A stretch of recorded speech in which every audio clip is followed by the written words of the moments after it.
एक बार की बात है। एक गांव था। उस गांव के किनारे एक पुराने मंदिर के पास एक भिखारी रहता था। उसका नाम रघु था। रघु की हालत बहुत खराब थी।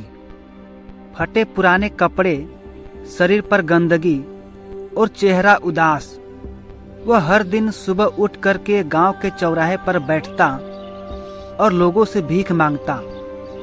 लोग उसकी हालत को देख करके तरस खाते थे और कभी खाना या कभी पैसा दे दिया करते थे।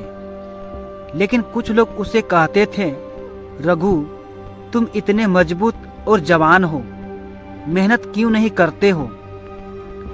रघु हमेशा यही जवाब देता, मेरी किस्मत खराब है, भगवान ने हमें कुछ दिया ही नहीं, मैं क्या कर सकता हूँ। रघु का जीवन हमेशा ऐसा नहीं था। एक समय था जब वह खुशहाल जिंदगी जीता था। उसके माता पिता एक किसान था, मेहनत करके अपने जीवन चलाते थे। लेकिन एक दिन अचानक उसके माता पिता की देहांत हो गया।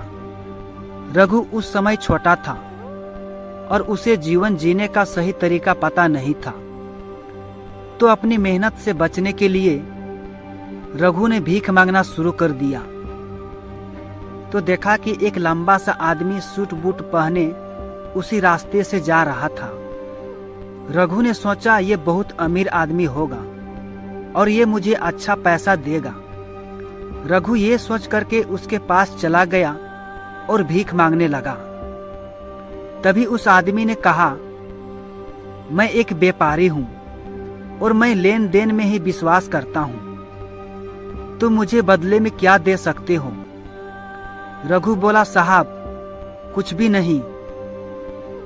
व्यापारी बोला, तुम सिर्फ लोगों से मांगते रहते हो, बदले में कुछ देते भी हो या नहीं? रघु फिर से बोला, साहब, मैं तो खुद भिखारी हूं और मैं क्या दे सकता हूं?